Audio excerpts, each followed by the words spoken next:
The concept of dragon maiden originally came to China with Buddhism during the early Tang Dynasty.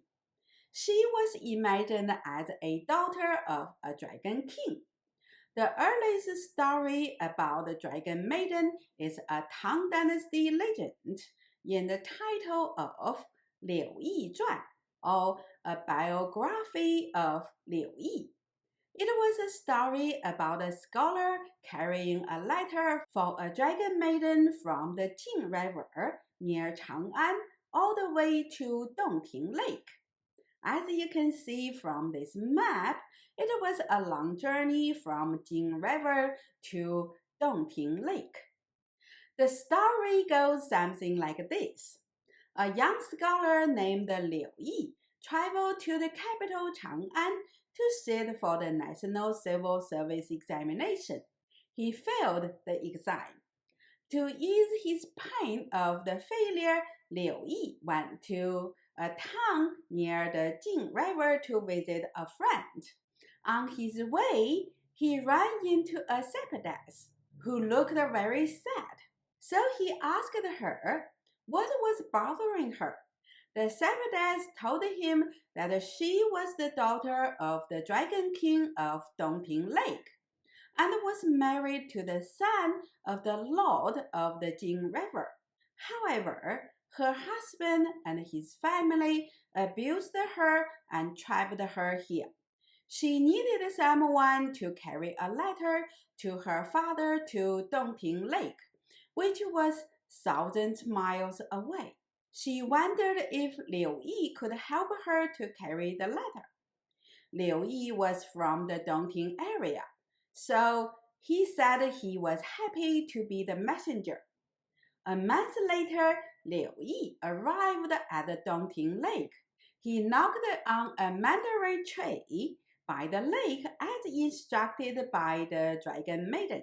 An armored warrior appeared from the water and led him to the Dragon King's palace.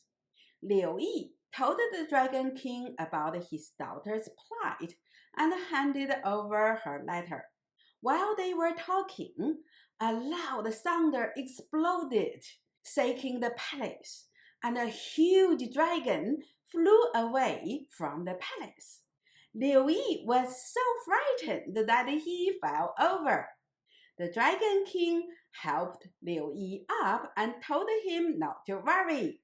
It was just his brother rushing out to rescue his daughter. A little while later, a beautiful lady dressed in fine silk and sparkling jewelry walked into the hall and courtesied to Liu Yi and thanked him. The king held a huge banquet for Liu Yi. A big man in full armor at the banquet bowed to Liu Yi and thanked him. The Dragon King introduced this man as the Lord of Qiantang River, saying that he was the dragon who just flew out and brought back the dragon maiden. Then the Dragon King asked Lord Qiantang about the rescue mission. How many sea soldiers were killed during the battle? Lord Qiantang replied, 800,000. How much crop were destroyed? 800 square miles. What happened to the bad son-in-law? Eaten. The Dragon King scolded Lord Qiantang. You are so childish. Should never do this again. Then they resumed their party. Later, the Dragon King thanked Liu Yi with all sorts of treasures and elixir. A few years later, Liu Yi married a beautiful widow who turned out to be the Dragon Maiden, and they lived happily ever after.